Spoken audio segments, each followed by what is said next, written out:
حسین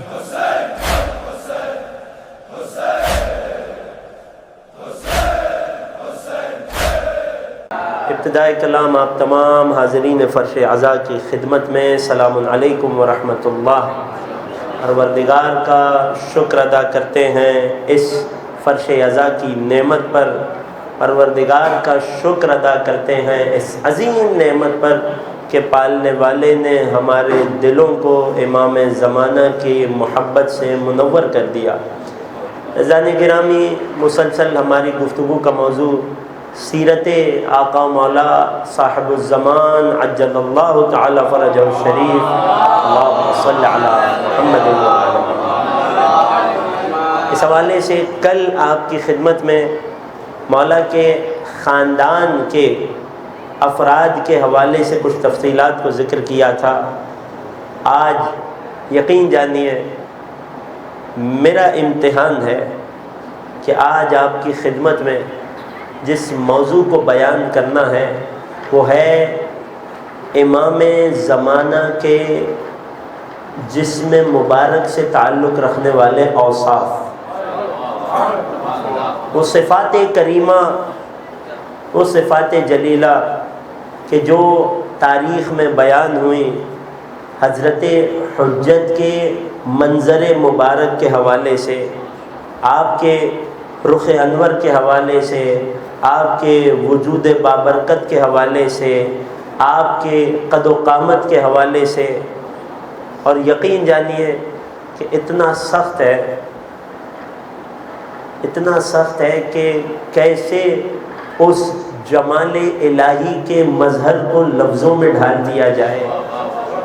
یعنی قرآن جب سب سے بڑے حسین و جمیل کا ذکر کرے تو قرآن ان کے اوصاف کو بیان نہیں کرتا، بس اتنا کہتا ہے کہ یوسف کے حسن کا عالم یہ تھا کہ زنان مصر کی نگاہ چہرے یوسف پہ پڑی تو پھلوں کے بدلے چھری سے خنجر سے اپنے ہاتھوں کو کاٹ لیا، مگر حسن یوسف اس قدر حیران کر دینے والا تھا کہ چھری سے اپنا ہاتھ کاٹ رہی تھی مگر درد و تکلیف کا احساس نہ تھا، بلکہ زبان یوسف کی تعریف بیان کر رہی تھی۔ تو ذرا سوچئے یہ یوسف کے جمال کا عالم ہے، وہ جو یوسف زہرا ہو، وہ جو حسن و جمال میں فخر یوسف ہو، یوسف کا چہرہ بہرحال جتنا بھی حسین و جمیل ہو، یوسف کا چہرہ تھا، وہ جو وجہ اللہ کا وارث ہو۔ کیسے اس امام کے اوصاف کریمہ کو، شمائل حمیدہ کو بیان کیا جائے، جس قدر ہو سکا میں کوشش کروں گا کہ بہتر سے بہتر الفاظ میں ڈھال کر احتیاط کے، ادب امامت کے سارے تقاضوں کو پورا کرتے ہوئے آپ کی خدمت میں کچھ اس ہستی کی تصویر کو اپنے ذہن کے قریب کر سکیں کہ جو 1200 برس سے پردہ غیب میں ہے۔ اور یہ موضوع کیوں اتنا اہم ہو جاتا ہے جانتے ہیں؟ اس موضوع کی اہمیت کا احساس اس بات سے لگائیے کہ رسول اللہ سے لے کر 11ویں امام تک ہر امام نے ہی امام زمانہ پر گفتگو کی ہے۔ یہ میں عرض کر چکا ہوں بار بار کہ مہدویت کے عقیدے کو راسخ کیا جا رہا ہے لوگوں کے دلوں میں، لہٰذا امت مسلمہ کا اس عقیدے پر اتفاق، جہاں نبی اور ہر امام معصوم نے امام زمانہ کے وجود، ان کی غیبت، ان کے روئے زمین کو عدل و انصاف سے پر کرنے اور ان تمام اوصاف پر گفتگو کی ہے، وہیں نبی اور ہر امام نے ہی امام زمانہ کے شمائل اور اوصاف پر گفتگو فرمائی ہے۔ اس موضوع کی اہمیت کو اندازہ کیجیے، اور کیا کیا عجیب انداز ملتا ہے کہ کبھی مولائے کائنات راستے سے گزر رہے ہیں تو کوئی راستے میں روک کر پوچھ رہا ہے یا علی جس مہدی کا تذکرہ رسول اللہ کرتے رہتے ہیں جو آپ کی حال میں آنا ہے وہ دکھتے کیسے ہیں، ان کے اوصاف کیا ہیں بتائیے، تو مولا راستے میں رک کر لوگوں کے پوچھنے پر بتا رہے ہیں۔ کبھی امام کاظم علیہ السلام قید خانے میں اپنی نماز ظہرین ادا کر رہے ہیں تو نماز کی تعقیبات میں پروردگار سے دعا کر رہے ہیں، اور جب کوئی چاہنے والا کسی انداز سے کوشش کر کے اس قید خانے میں مولا سے ملاقات کو پہنچ گیا اور مولا کی نماز عصر کی تعقیبات کو سنا تو پوچھا مولا یہ ساری دعا کس کے لیے کر رہے ہیں، یہ فرج اور آسانی اور کشائش کی دعا کس کے لیے ہو رہی ہے؟ تو فرمایا یہ ہمارے قائم کے لیے ہے۔ تو آنے والے نے پوچھا مولا وہ کون ہے، وہ کیسے ہیں؟ تو ساتویں امام قید خانے میں ان کے اوصاف و شمائل کا تذکرہ کر رہے ہیں، گویا مولا امام زمانہ کے رخ انور کے اوصاف کو بیان کر کے اس قید کی شدت و تنگی میں اپنے قلب کو سکون اور قرار عطا کر رہے ہیں۔ یہ اتنا مشکل موضوع ہے۔ سرنامہ کلام میں آپ کی خدمت میں حضرت ختمی مرتبت احمد مجتبیٰ محمد مصطفیٰ صلی اللہ علیہ وسلم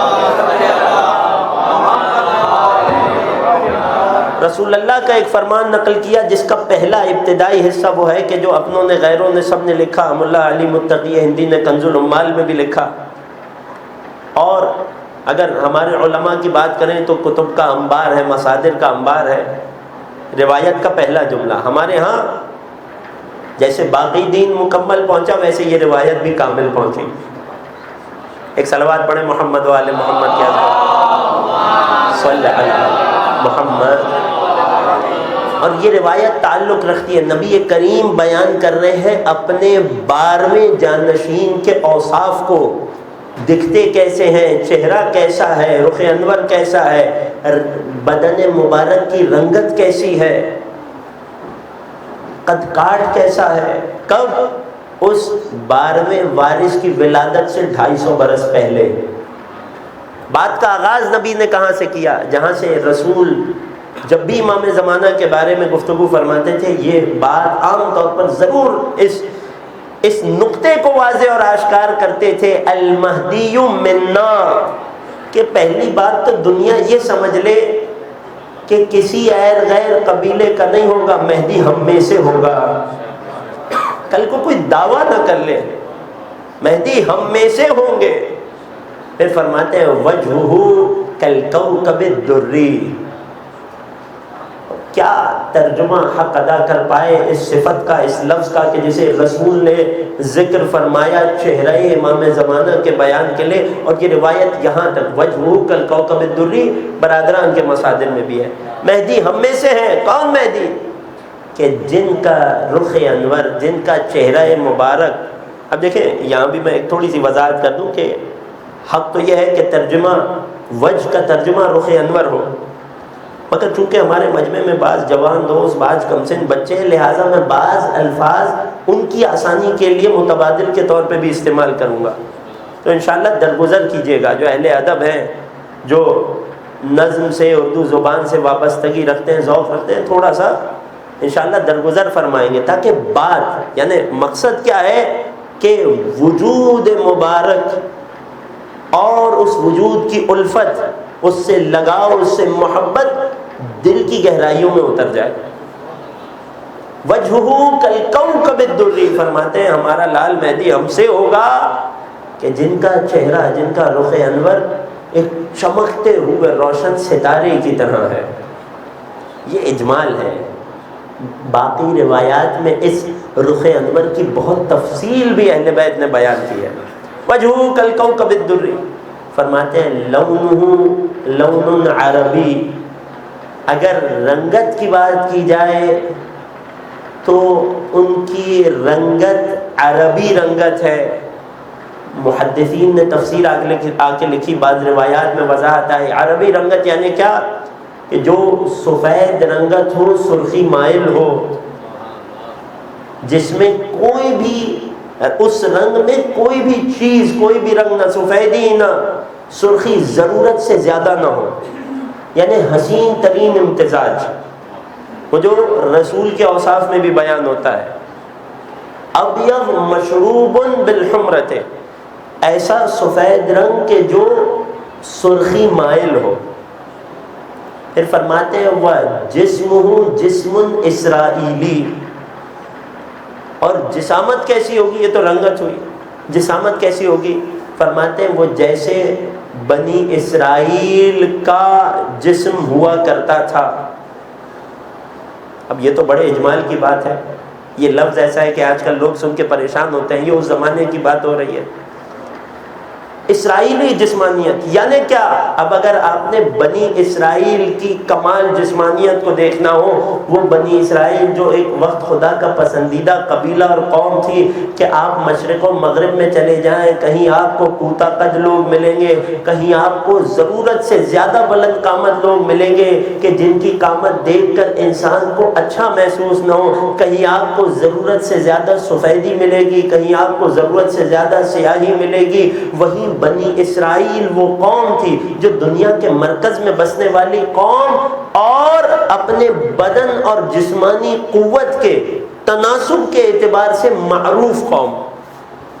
غور کر رہے ہیں؟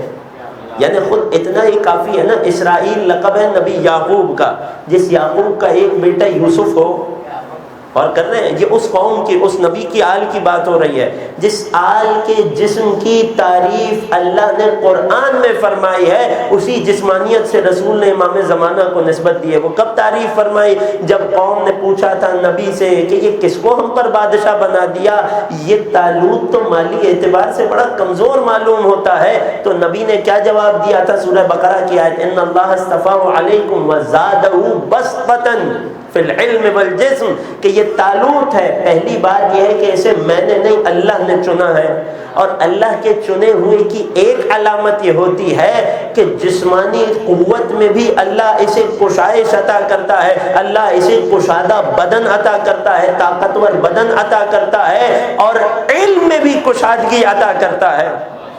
یعنی نہ اسے بدنی طاقت کے استعمال کے لیے کسی کے در پہ جانا پڑتا ہے، نہ اپنے علم کے معاملات کو حل کرنے کے لیے کسی اور دروازے پہ جانا پڑے۔ یعنی اگر نبی اسے خیبر میں علم دے تو تنہا ہی جا کر در خیبر اکھاڑ آئے، اور علم میں ایسا ہوتا ہے کہ ساری قوم یہ کہتی پھرے اگر علی نہ ہوتے میں ہلاک ہو جاتا۔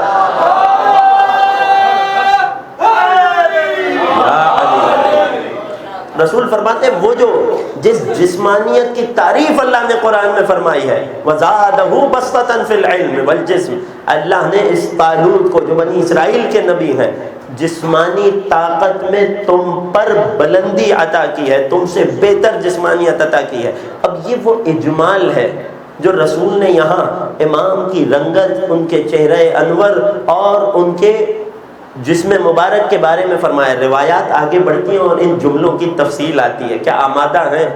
ذرا امام کی عظمت پر، امام کے رخ انور کی وجاہت پر ایک صلوات پڑھ دیجیے۔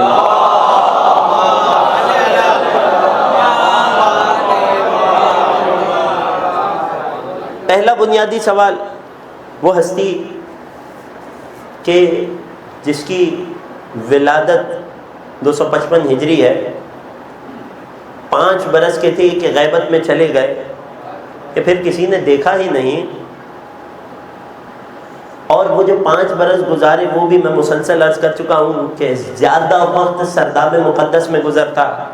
غذا کی ضرورت ہے تو مادر گرامی سرداب میں تشریف لاتی تھی، بابا ملاقات کرنے کے لیے سرداب میں تشریف لاتے تھے۔ ایک خادم تھا صرف جس کا نام تاریخ نے لکھا عقید الخادم، جس کا نام عقید ہے، صرف اسے اس سرداب میں جانے کی اجازت تھی تاکہ گھر میں جو بادشاہ کے جاسوس بن کے غلام اور کنیز ہیں ان سے بھی اس فرزند کی ولادت چھپی رہے۔ تو یہ جو 5 برس ہیں اس میں بھی کسی نے نہیں دیکھا۔ پھر زمانے غیبت صغریٰ ہے جہاں سوائے 4 نائبین کے کسی نے نہیں دیکھا۔ پھر زمانے غیبت کبریٰ آ جاتا ہے۔ تو سوال یہ ہے کہ یہ شمائل بیان کس نے کیا اور ہم تک کیسے پہنچے؟ سوال واضح ہے۔ اس کا جواب ہے کہ 2 طریقوں سے پہنچے۔ پہلا طریقہ کہ جو ان کی ولادت سے پہلے ان کے اجداد نے ان کے شمائل بتائے۔ وقت نہیں ہے کہ ورنہ ہر امام کی زبانی ان کے اوصاف و شمائل آپ کی خدمت میں عرض کرتا، بس کچھ مثالیں پیش کرنا چاہتا ہوں کہ جب ائمہ نے آل محمد نے جب اپنے مہدی کے اوصاف و شمائل بتلائے تو ان کے شمائل میں کیا کیا اوصاف بیان فرمائے۔ اگر آمادہ ہے میں تھوڑا سا روایات کا سہارا لوں گا، کیونکہ لفظوں کی دقت ہی یہاں ساری گفتگو کی روح اور خلاصہ ہے۔ اگر آمادہ ہیں تو ایک صلوات کا سہارا دیجئے محمد و آل محمد۔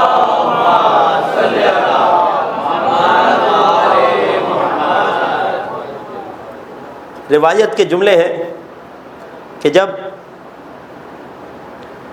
امام رضا علیہ السلام سے پوچھا گیا صلی اللہ محمد و آلہ محمد۔ اچھا، یہاں ہم نے جو ترتیب آپ کی خدمت میں پیش کرنی ہے، جس ترتیب سے اوصاف ذکر کرنے ہیں، اس سے پہلے ایک اور زحمت دوں، ورنہ بعد میں مجھے دوبارہ آپ کو زحمت دینی پڑے گی۔ جوان دوستوں سے گزارش کروں گا اس سارے فاصلے کو پر کر دیجئے، آگے آگے تشریف لے آئیے تاکہ بعد میں آنے والوں کو پریشانی نہ ہو۔ امام زمانہ کی عظمت پر ایک صلوات پڑھ دیں۔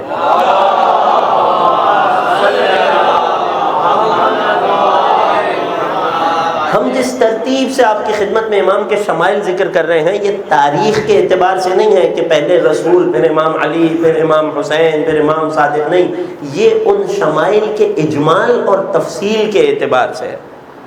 تو پہلے امام رضا سے جب کسی نے پوچھا مولا آپ کے قائم کی علامت کیا ہے، ہم کیسے پہچانیں گے انہیں، تو مولا نے ان کے شمائل میں یہ جملہ فرمایا، فرماتے ہیں علامتہ ان یکون شیخ السن شباب المنظر، کہ پہلی علامت تو یہ ہے کہ اپنی عمر کے اعتبار سے بہت سن رسیدہ ہوں گے۔ 1200 برس تقریباً آج عمر ہے۔ پروردگار ظہور میں تعجیل فرمائے، پروردگار امام کو طول عمر عطا فرمائے، آپ کا روشن سایہ ہمارے سروں پہ دراز فرمائے۔ فرماتے ہیں کہ شیخ السن، عمر کے اعتبار سے انتہائی سن رسیدہ، شاب المنظر، مگر اپنے وجود کے اعتبار سے ایک جوان دکھائی دینے والے۔ پھر مولا فرماتے ہیں کہ حتی ان الناظر الیہ لیحسبہ ابن 40 سنہ، عمر اب تک کی بات کر رہا ہوں 1200 برس ہے، مگر جو امام کے رخ انور کو دیکھے گا نہ بہت زیادہ کم سنی چھلکے گی نہ بہت زیادہ بڑھاپا چھلکے گا، بلکہ انتہائی معتدل جوانی کی وہ معراج کہ 8ویں امام فرماتے ہیں جو ان کے رخ انور کو دیکھے گا انہیں 40 برس کا گمان کرے گا، یا اس سے کم کا، نہ کہ اس سے زیادہ کا۔ یہ روایت کی دقت ہے، یا 40 برس کا گمان کرے گا یا ان سے کم عمر، رخ انور کی تازگی کو دیکھ کر۔ ایک صلوات پڑھیں محمد و آل محمد۔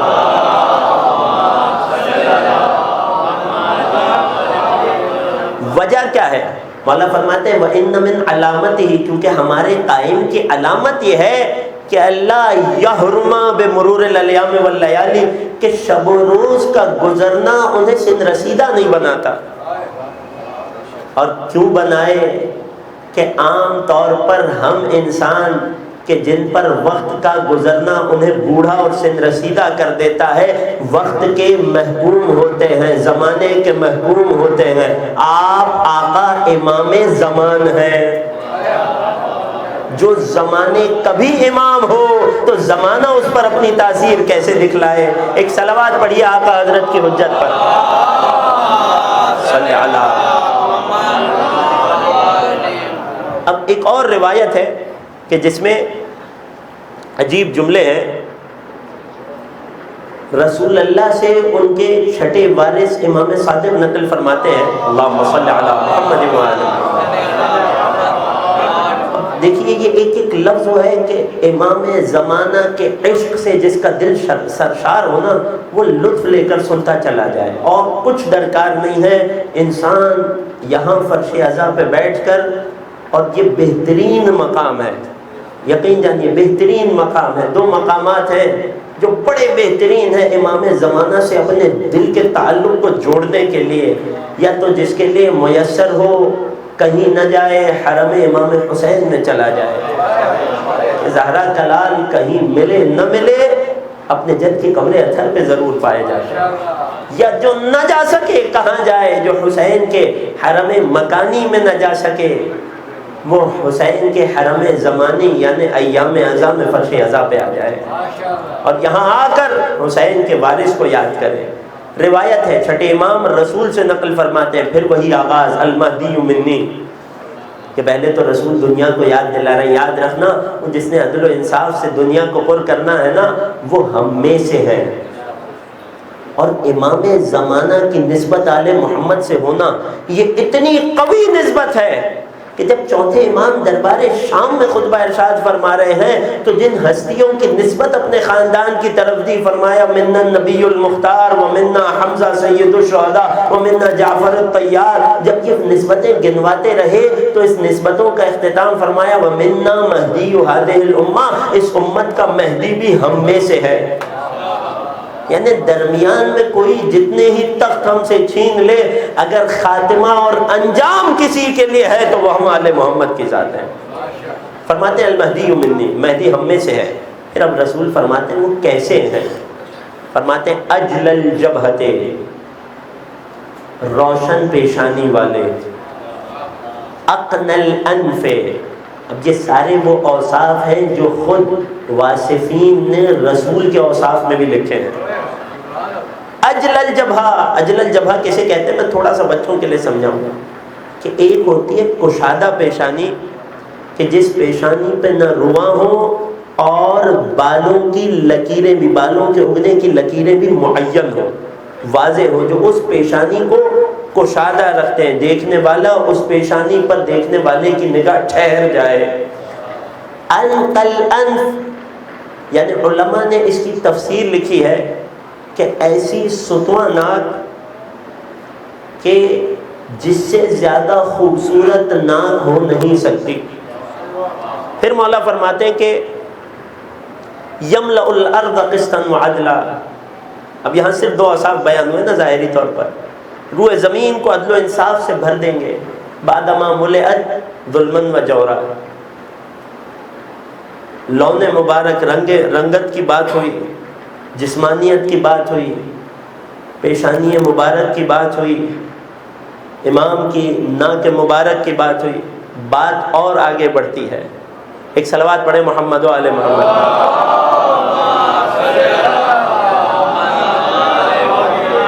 مولائے کائنات کے پاس ایک شخص آیا، راستے میں مولا کو تھام لیا، یا رسول، یا امیر المومنین، وہ جس کا تذکرہ رسول اللہ ہمیشہ کرتے رہتے ہیں اس کا نام بتائیے، اس مہدی کا نام کیا ہوگا؟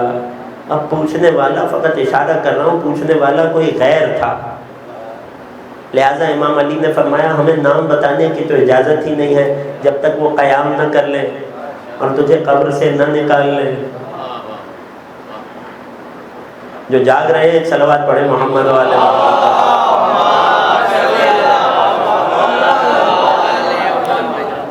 اب وہ آنے والا بڑا تجسس کر رہا ہے، کہنے لگا تو پھر یہ بتا دیجئے کہ علامات کیا ہیں، دکھائی کیسے دیتے ہیں؟ اب مولائے کائنات امیر المؤمنین اپنے فرزند، اپنے لال، اپنے وارث آقا امام زمان کے اوصاف بیان کر رہے ہیں، اور یہ وہ اوصاف ہیں جو غیر کے سامنے بیان ہو رہے ہیں، اور غیر لفظ بہت چھوٹا ہے یہاں، جو غیر کے سامنے بیان ہو رہے ہیں۔ فرماتے ہیں ہوا شاب مربوع، جب وہ ظہور فرمائیں گے تو ان کی وصف یہ ہوگی کہ بالکل جوان ہوں گے، مربوع، ان کی قامت انتہائی مناسب قامت ہوگی۔ اب بعض روایات میں آگے اس کی تفصیل بھی آئی ہے، میں عرض کروں گا یہ جو متناسب قامت ہے یعنی کیا، غور کر رہے ہیں۔ پھر فرماتے ہیں حسن الوجہ، چہرہ انتہائی حسین ہوگا۔ اب لفظوں کا قد چھوٹا ہے کہ یوسف زہرا کا حسن بیان کر سکے، حسن الوجہ، اس سے زیادہ تعریف کیا کر لے گا کوئی؟ جتنی تعریف مولا علی صاحب نہج البلاغہ نے کر دی، یعنی لفظوں میں ممکن نہیں ہے حسن و جمال امامت کو سمیٹنا، یہ تو ادنا سی کوشش ہے، تقریب ذہنی ہے تاکہ ذہن کے قریب ہو جائے وہ وجود ذیجود۔ اور کر حسن الوجہ، پھر فرماتے ہیں حسن الشعر، صرف رخ انور حسین نہیں ہوگا، وہ جو آپ کے سر اقدس اور داڑھی کے بال ہوں گے وہ بھی انتہائی حسین ہوں گے۔ پھر فرماتے ہیں یسیل شعرہ علی منکبہ، سر اقدس کے بالوں کا قد اتنا ہوگا کہ وہ امام کے کاندھوں پر آ رہے ہوں گے۔ پھر فرماتے ہیں وَيَعْلُ، اب یہ عجیب جملہ ہے، اب اس جملے کا لطف لیجئے گا.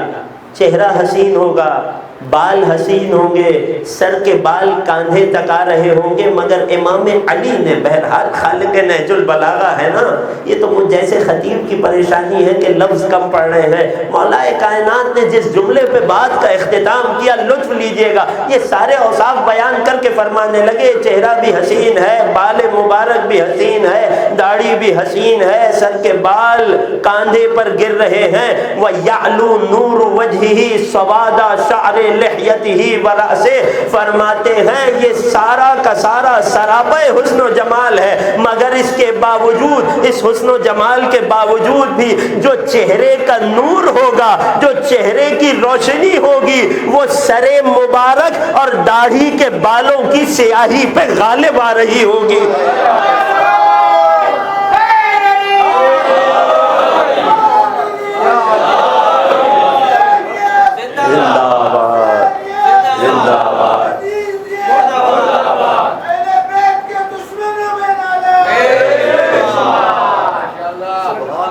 عجیب جملہ ہے.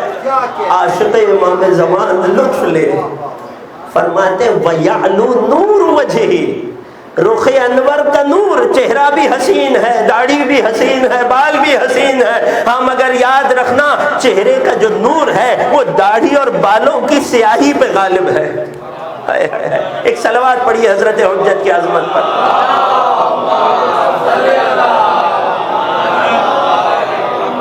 پھر مولائے بلند تر صلوات،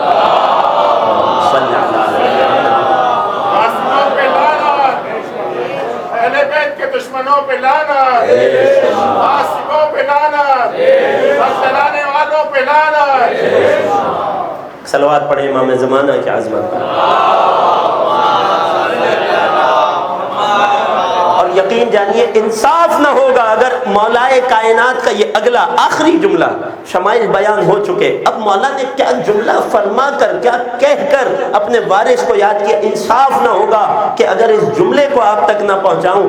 اب جب مولا نے یہ جملہ بیان کر دیا کہ رخ انور کا نور، داڑھی اور سر مبارک کے بالوں کی سیاہی پہ چہرے کا نور غلبہ پا رہا ہوگا، اب اس کے بعد آخری جملہ جو مولا علی نے فرمایا، فرماتے بے ابی ابن خیرت الامام، میرے ماں باپ قربان ہو جائیں میرے اس وارث پر جو کائنات کی خواتین میں سے ایک بہترین خاتون یعنی جناب نرجس کا لال ہے.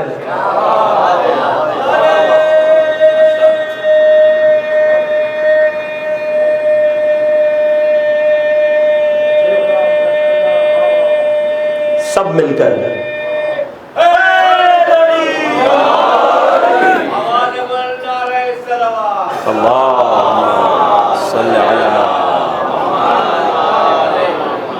یہاں تک میرے ساتھ آ گئے. بے ابی ابن خیرت الاما، مقام امام زمانہ کو سمجھیے، وہ جس امام کی امامت میں پروردگار نے ہمیں پیدا کیا، اس امام کا رتبہ سمجھیے. امام زمانہ کے بارے میں ہر امام سے یہ جملہ نقل ہوا تاریخ میں، بے ابی و امی، میرے ماں باپ ان پر فدا ہو جائیں. ائمہ معصومین کے جملے ہیں. چھٹے امام نے یہاں تک فرما دیا وَلَوْ أَدْرَكْتُهُ لَخَدِمْتُهُ طُولَ حَيَاتِي، اگر میں قائم کا زمانہ پا لیتا. کون کہہ رہے ہیں؟ چھٹے امام ہمیں ان کی قدر و منزلت سمجھانے کے لیے کہہ رہے ہیں. اگر میں قائم کا زمانہ پا لیتا تو ساری زندگی ان کی خدمت کرتا. یہ ان کے جد امجد ہیں، ہمیں سمجھانے کے لیے کہہ رہے ہیں. امیر المومنین جس کے بارے میں کہہ دے کہ جس امیر المومنین کے بارے میں جب رسول حسن و حسین کے فضائل بیان کر رہے ہو، ہادان سیدہ شباب اہل جنہ، یہ حسن و حسین جوانان جنت کے سردار ہیں، تو فوراً سے بڑھ کر کہے، کہیں کسی کے ذہن میں گمان نہ آ جائے کہ حسن و حسین جنت کے جوانوں کے سردار ہو گئے تو یعنی اپنے بابا سے بھی مقام بڑھ گیا. فوراً سے فرماتے تھے وَأَبُوهُمَا خَيْرٌ مِّنْهُمَا، یاد رکھنا ان کا بابا ان سے بھی افضل ہے. وہ امیر المومنین جو نفس رسول ہیں، حضرت حجت کو یاد کریں تو فرمائے بے ابی ابن خیرت الامام، ارے نرجس کے لال پر مجھ علی کے ماں باپ قربان ہو جائے. اللہ یا علی یا علی یا علی مدد. مقام حضرت قائم کو کیسے سمجھو گے؟ مقام حضرت قائم کو کیسے سمجھو گے کہ اس پہ ساقی کوثر نثار ہوتا ہے کہ جیسے ماہی بے آب پھڑپھڑاتی ہے. ماہی بے آب بغیر پانی کی مچھلی بچوں کے لیے، کہ جیسے ماہی بے آب پھڑپھڑاتی ہے یوں تیرے ہجر میں دل بے قرار ہوتا ہے. جو سر سے اونچی اٹھیں مشکلات کی لہریں، جو سر سے اونچی اٹھے مشکل. آج کل کا زمانہ ہے نا، مومن پریشان ہے، کبھی اس دروازے سے امید لگاتا ہے، کبھی اس دروازے سے امید لگاتا ہے. امید کس سے لگانی ہے؟ جو سر سے اونچی اٹھے مشکلات کی لہریں، پکارو نام علی بیڑا پار ہوتا ہے.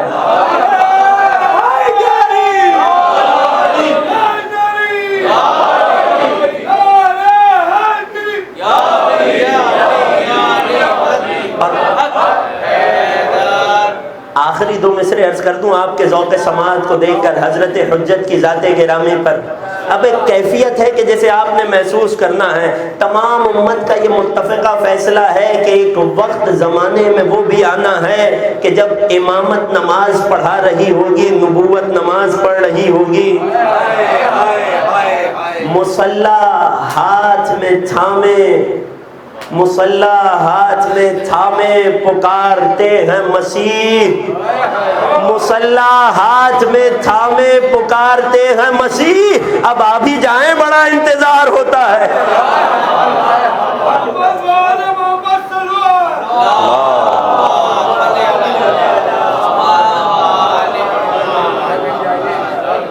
کرم ہے تیرا اے زہرا کے ماہ 2 ہفتہ. پھر بچوں کے لیے عرض کر دوں، یہ وہ ترکیب ہے جو حضرت میر انیس نے استعمال کی ہے. ماہ 2 ہفتہ، 2 ہفتے کا چاند یعنی 14ویں کا چاند انہوں نے مولا ابو الفضل کے لیے استعمال کی ہے. اس حقیر نے یہ ترکیب ان سے استعارہ لی اور یوسف زہرا کے لیے استعمال کی. اور جب جسے علی حسن الوجہ کہہ رہے ہوں، جسے نبی کوكب دری کہہ رہے ہوں، حق ہے نا کہ اس امام کے لیے اس ترکیب کو استعمال کیا جائے. کرم ہے تیرا اے زہرا کے ماہ 2 ہفتہ کہ ذاکرین میں حافظ شمار ہوتا ہے. ایک صلوات پڑھے حضرت حجت کی عظمت پر.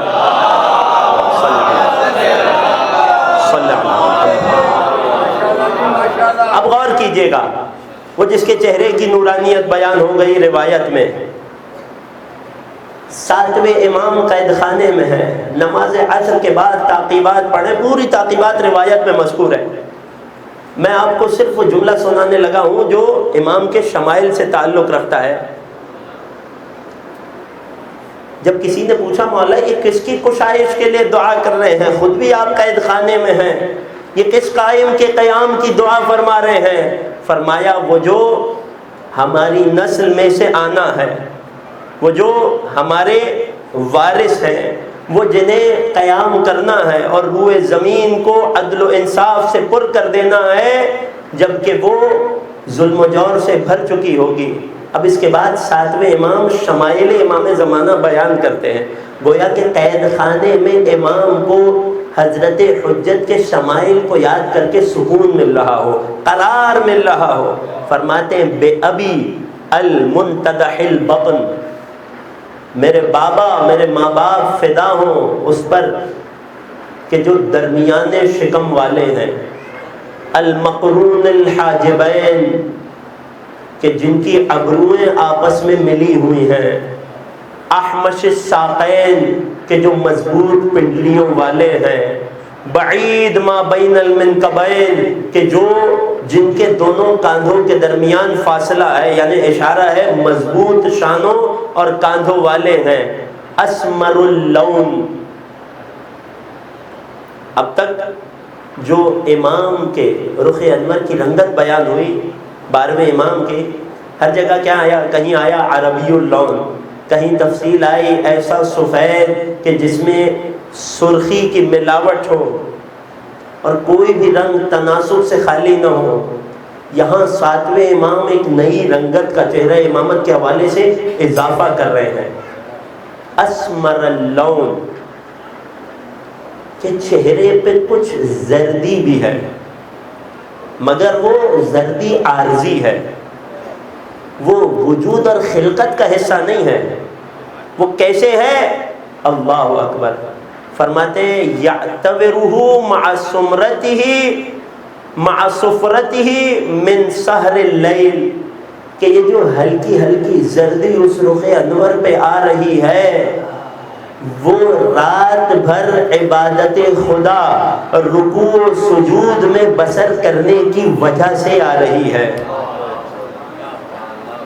اللہ اکبر، یہ وہ امام کہہ رہا ہے جو قید خانے میں ہے تو ان پر درود پڑھا جائے تو اس درود میں کیفیت بیان ہو، صاحب الدموع الغزیرہ والسجدۃ الطویلہ، میرا سلام ہو موسیٰ بن جعفر پر کہ جو طویل سجدے کرنے والے اور خشیت پروردگار میں کثرت سے گریہ کرنے والے ہیں۔ وہ امام کاظم جب امام قائم کا تذکرہ فرمائے تو فرما رہے ہیں راتوں کو عبادت پروردگار میں جاگ کر گزارنے کی وجہ سے اور خشوع و خضوع طاری ہونے کی وجہ سے چہرے پر کچھ زردی بھی موجود ہے۔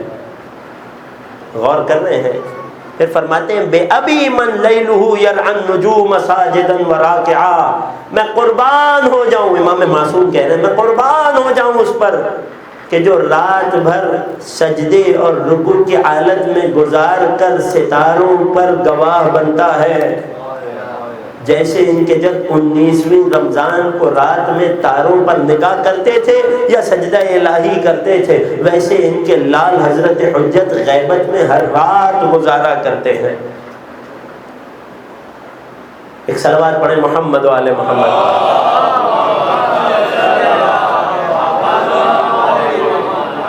یہاں تک میرے ساتھ آ گئے؟ آج اجازت دیں گے، شمائل امام زمانہ کا بیان ہے، اس موضوع کو ادھورا نہیں چھوڑا جا سکتا۔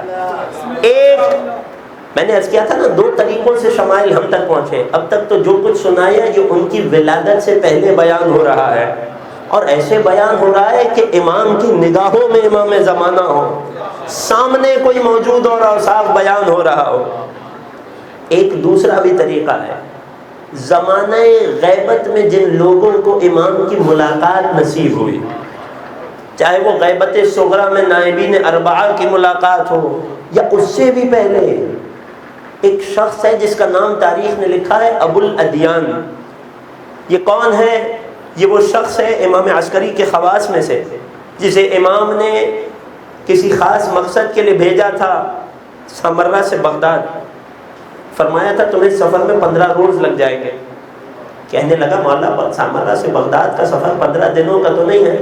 فرمایا جو ہم کہہ رہے ہیں وہی ہوگا، اور جب 15ویں روز تم یہاں پہنچو گے تو تم سامرہ کے بازاروں کو بند پاؤ گے، یہاں سیاہ پردے اور پرچم آویزہ پاؤ گے۔ مولا کیوں؟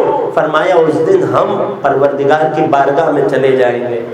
یہ پہنچا، اس نے منظر بیان کیا کہ جب امام عسکری کا بھائی جعفر کذاب جب وہ امام عسکری کے جنازے پہ نماز پڑھانے کے لیے کھڑے ہوئے تو کہتا ہے کہ ایک 5 برس کا کم سن بچہ آ کر اپنے چچا کی ابا کو کھینچ کر کہتا ہے چچا میں اپنے بابا پہ نماز جنازہ پڑھنے کا زیادہ حقدار ہوں۔ یہ ابو الادیان ہے جس نے امام زمانہ کے رخ انور کے اوصاف کو اس کم سنی میں بیان کیا۔ یا دوسرا موقع، اللہ اکبر، یقین جانے وقت نہیں ہے ورنہ کتنی مثالیں ہیں۔ صلوات کا سہارا دیجیے حضرت حجت کے آقا۔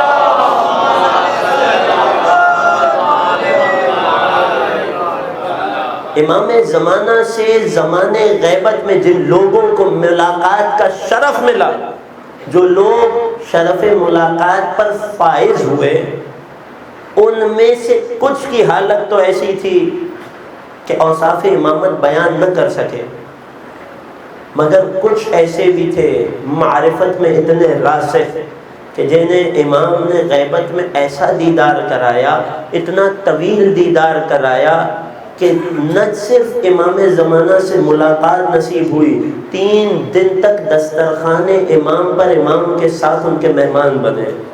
میں بات کر رہا ہوں، بڑا مشہور واقعہ ہے، آپ سب نے سن رکھا ہوگا، جناب علی ابن مہزیار احوازی جو امام عسکری کے بھی صحابی ہیں۔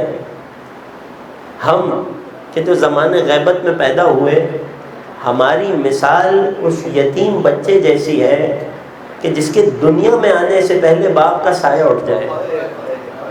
ہمیں اس شفقت کی خبر ہی نہیں ہے، ہمیں احساس ہی نہیں ہے کہ باپ جب سینے سے لگائے تو کیا اطمینان اور سکون ملتا ہے.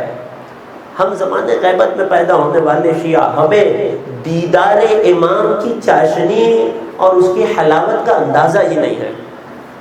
مگر یہ علی ابن مہزیار امامت کا عاشق، امامت میں راسخ، وہ جس نے امامت کے ظہور کا دور دیکھا ہو، رہا نہ جائے غیبت میں دیدار امام کے بغیر. اشتیاق اتنا شدید، جب یہ سن رکھا تھا کہ حضرت قائم کہیں ہو نہ ہو، ایام حج میں میدان عرفات میں ضرور ہوتے ہیں، فقط حضرت قائم کی ایک جھلک کو ترسنے کے لیے، ایک جھلک کے دیدار کے لیے 20 برس تک حج کرتے رہے. اب لوگ آئیں اور اس حج کی نیت پر بحث کریں کہ جو علی ابن مہزیار کر رہا ہے شوق دیدار امامت میں. ایک صلوات پڑھیے حضرت حجت کی عظمت پر.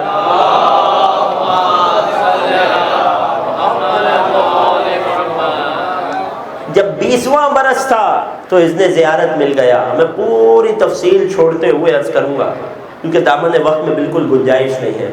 یہ علی بن مہزیار، انہیں بلایا گیا، یہ پہنچے امام کی خدمت میں.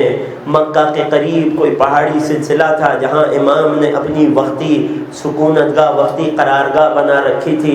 وہاں کس پروٹوکول اور کس انداز سے علی بن مہزیار کو پہنچایا گیا.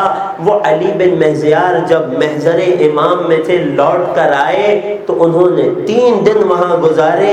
فرماتے ہیں کہ ہم امام کے دسترخوان پر آسمانی غذائیں کھا رہے تھے، امام کے دیدار سے اپنے دل کو بھر رہا تھا اور امام کی آواز اور ان کے علم سے اپنے کانوں کو پر کر رہا تھا. یوں 3 دن تک دیدار امامت پہ فائز ہو کر علی بن مہزیار جب پلٹے ہیں اور ان سے پوچھا گیا کہ حضرت حجت کا محضر اور مظہر کیسا ہے، رخ انور کیسا ہے، چہرہ کیسا ہے، قامت کیسی ہے، تو اب علی بن مہزیار نے بہت تفصیل سے بیان کیا ہے. میں وہ تفصیل عرض کر دیتا ہوں، ایک ایک لفظ اہمیت رکھتا ہے اس بات کو واضح کرتے ہوئے کہ کلام عرب تو کیا انسانیت کی زبان چھوٹی ہے کہ حضرت قائم کے اوصاف کو بیان کر سکے. یہ وہ ہے کہ جو قریب ترین اوصاف اس نے بیان کیے کہ جسے دیدار کا شرف مل رہا ہے. اگر آمادہ ہیں تو ایک صلوات پڑھیے حضرت قائم کی عظمت.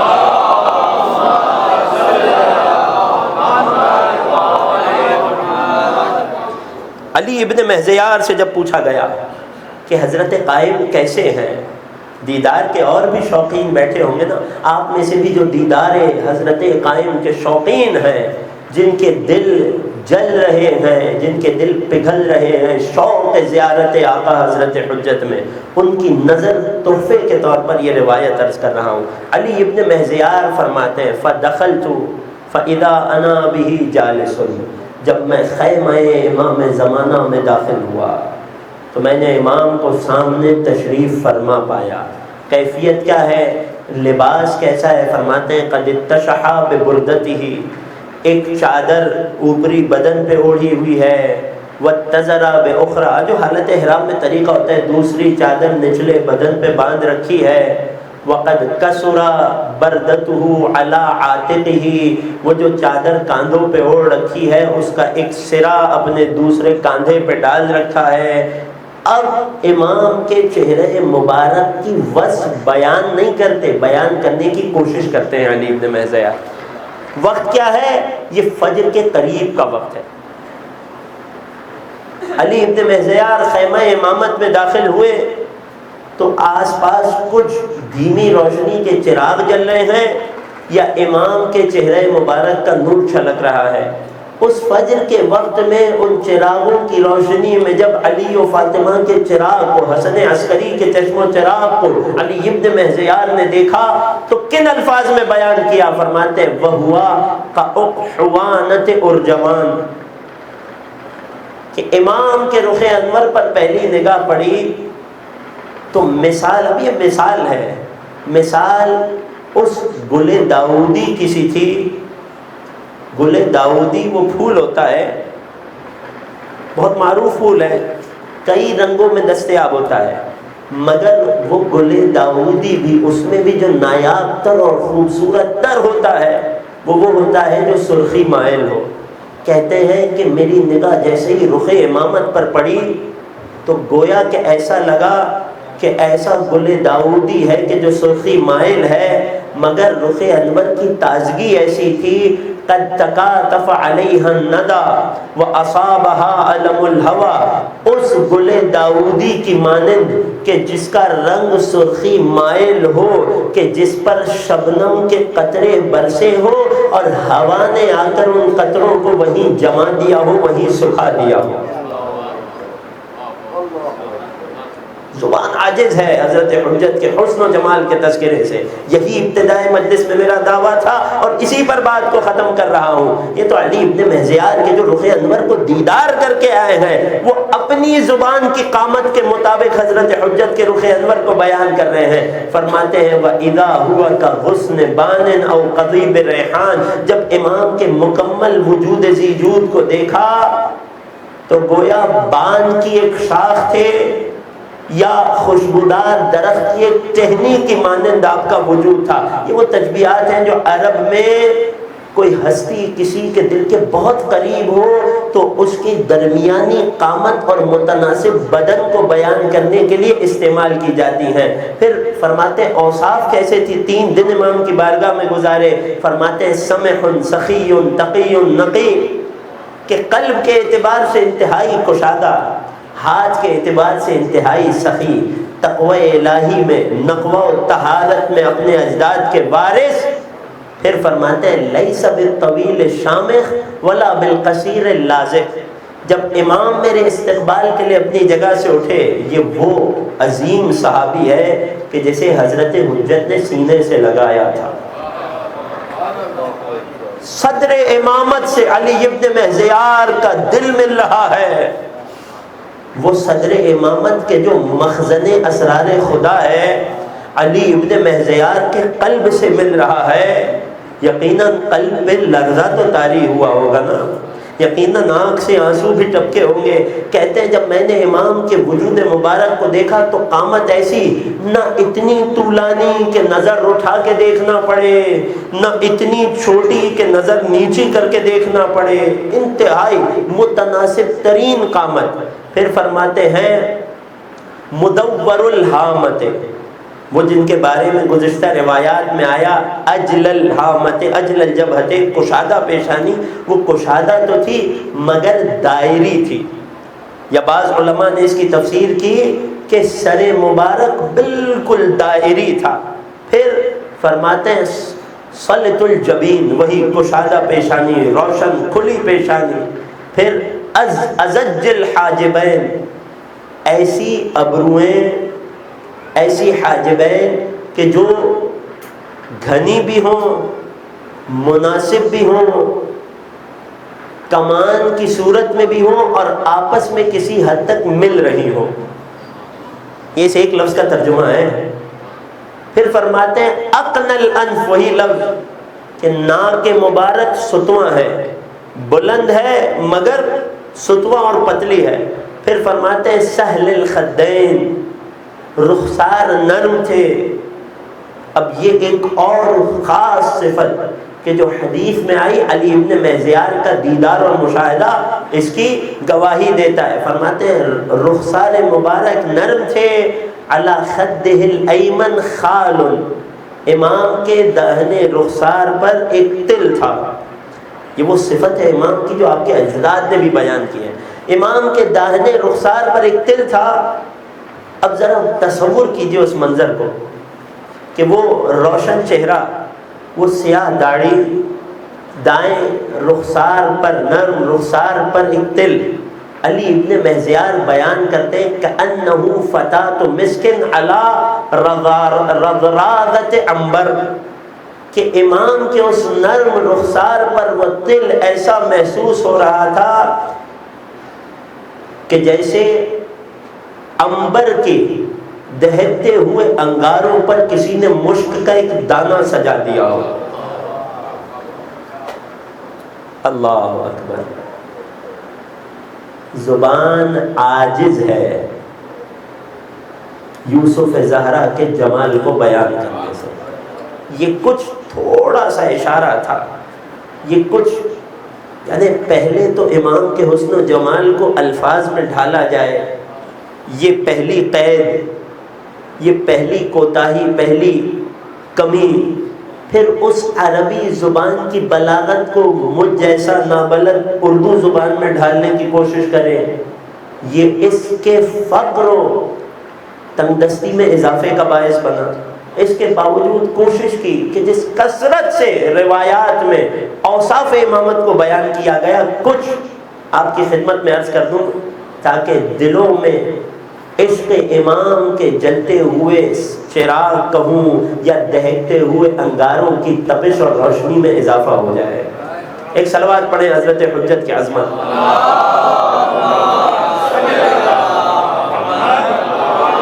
اور دوسرا مقصد یہ تھا کہ شوق دیدار بڑھ جائے. ذرا آئیے وہ جیسے ساتویں امام نے اپنی قید میں یاد کیا، مولا یقیناً ہم علی ابن مہزیار جیسے تو نہیں ہیں، ہم بڑے بے بقعت لوگ ہیں، بڑی کم اوقات رکھنے والے لوگ ہیں مولا، مگر آپ کے دیدار کے متمنی ہیں، شوق زیارت میں جل رہے ہیں، اس پروانے کی طرح جو شمع کے ارد گرد خود کو بھٹکاتا رہتا ہے اور اسی حسرت اور اسی تڑپ میں جل جاتا ہے. مولا آپ کے دیدار کے مشتاق ہیں. اے فرزند نرجس، اے یوسف زہرا، اے وارث امیر المومنین، اے منتقم کربلا. ساتویں امام فرماتے ہیں چہرہ زرد ہے، رات بھر پروردگار کی عبادت میں خشوع و خضوع کی وجہ سے، حالت رکوع و سجدے میں گزارنے کی وجہ سے آنکھوں پہ پروردگار کی خشیت سے آنسو سج رہے ہیں. وہیں اس رات میں جب امام عبادت میں گزارتے ہوں گے تو وہیں آنسوؤں کے بڑھ جانے کی وجہ یہ بھی ہوتی ہوگی کہ جسے زیارت ناہیہ میں میرا مولا بیان کرتا ہے فَلَأَنْدُبَنَّكَ صَبَاحًا وَمَسَاءً، مولا میں صبح و شام آپ پر گریا کرتا ہوں.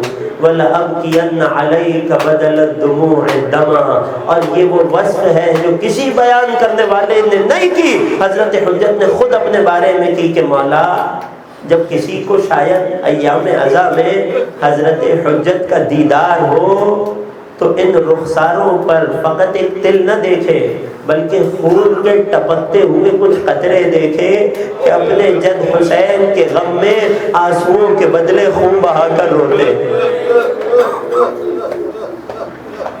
اجرکم علی اللہ، اجرکم علی الزہرا. مولا کوئی غم نہ دے سوائے غم اہل بیت کے. ہاں زاداروں، دل یہ چاہتا ہے، دل یہ چاہتا ہے وہ جو یوسف زہرا ہیں، وہ جو اپنے جد حسین کے غم میں گریہ کنا ہیں، کس کس کو یاد کر کے روتے ہیں مولا، کس کس میں آنسو بہاتے ہیں مولا. کیا علی اکبر کی جوانی کو یاد کر کے روتے ہیں یا علی اصغر کی کمسنی کو یاد کر کے روتے ہیں یا سکینہ کے پیاس سے سوکھے ہونٹ رلاتے ہیں یا عباس کے غم میں حسین کی کمر کا خم ہونا رلاتا ہے. اجرکم علی اللہ، اجرکم علی الزہرا. آمادہ ہے نا عزاداروں؟ آج تذکرہ ہے کربلا کی ماؤں میں اس ماں کا کہ جو تھی تو ام البنین یعنی بیٹوں کی ماں. یقین جانیے یہ تذکرہ امام زمانہ کو بہت پسند ہے. جو کربلا سے پہلے بیٹوں کی ماں کہلاتی تھی مگر کربلا کے بعد مدینے میں فریاد کرتی تھی مدینے والوں اب مجھے بیٹوں کی ماں نہ کہنا، ارے جو کچھ تھا حسین پر لٹا دیا، اب یہ ام البنین بیٹوں کی ماں نہ رہی. وہ جو امیر المومنین کا انتخاب تھی، جسے اللہ نے 4 بیٹوں سے نوازا تھا اور ایک بیٹی عطا کی تھی، وہ بیٹی کون؟ جناب رقیہ بنت امیر المومنین، کہ جن کا ازدواج عقیل کے لال جناب مسلم سے ہوا۔ اللہ نے ام البنین کی بیٹی جناب رقیہ کو بھی 4 بیٹے اور ایک بیٹی عطا کی۔ ذرا اس ماں کی قربانی کو دیکھیے، ام البنین نے اپنے 4 بیٹے کربلا میں حسین پر قربان کر دیے، اور 4 نواسے بھی 2 کربلا میں 2 کوفہ میں حسین پر نچھاور کر دیے۔ اللہ اکبر۔ آج جناب ام البنین کی بارگاہ میں پرسہ پیش کرنا ہے۔ اے شہزادی، 4 بیٹوں میں سے کس بیٹے کا پرسہ پیش کرے؟ جب بشیر ابن حزلم نے چوتھے امام کے حکم پر مرثیہ سنانا شروع کیا تھا نا مسجد نبوی کے سرانے، تو جو لوگ سب سے پہلے پہنچے تھے ان میں یہ سن رسیدہ بھی تھی کہ ہاتھ میں عصا لیے کمر کو جھکائے بشیر تک آئی تھی، اور بشیر سے سوال کیا تھا، اے بشیر میرے لال حسین کا کیا ہوا؟ بشیر نے بی بی کو پرسہ دیا، عظم اللہ اجرکی فی ولدکی جعفر، اے شہزادی آپ کی خدمت میں آپ کے لال جعفر کی تعزیت عرض کرتا ہوں۔ جو محسوس کر سکے، ام البنین ہیں، باب الحوائج کی مادر گرامی ہیں، ان کے در سے حاجتیں رد نہیں ہوتی، جس کے دل میں جو حاجت ہو جناب ام البنین کی بارگاہ میں پرسہ پیش کر رہے ہیں۔ بشیر ابن حزلم کہتا ہے اس سن رسیدہ خاتون نے جھنجلا کر مجھ سے کہا، اے بشیر میں نے تجھ سے اپنے بیٹے جعفر کا کب پوچھا؟ جو محسوس کر سکے، میں نے اپنے لال جعفر کا کب پوچھا؟ میں نے تو تجھ سے زہرا کے لال حسین کی خبر مانگی ہے۔ بشیر کہتا ہے میں نے عرض کی، عظم اللہ اجرک فی ابنک عبداللہ، اے شہزادی اپنے لال عبداللہ کا پرسہ قبول کیجئے۔ کہنے لگا اب وہ سن رسیدہ خاتون غیظ کے عالم میں کہتی ہیں، اے بشیر میں نے تجھ سے اپنے بیٹے عبداللہ کا کب پوچھا؟ میں تو زہرا کے لال کی خبر مانگ رہی ہوں۔ کہتے ہیں بشیر کہتے ہیں میں نے ایک مرتبہ عرض کی، اے شہزادی عظم اللہ اجرک فی ابنک العباس، اے شہزادی اپنے لال عباس کا پرسہ قبول کیجئے۔ ارے غیظ کے عالم میں پکاری، اے بشیر میں نے تجھ سے اپنے بیٹوں کا پرسہ کب مانگا ہے؟ ارے اپنے لال تو حسین پر قربان کر چکی، مجھے زہرا کے لال کی خبر دے۔ بشیر کہتا عظم اللہ اجرک فی ابنک الحسین، اے شہزادی حسین کی تعزیت قبول کیجئے۔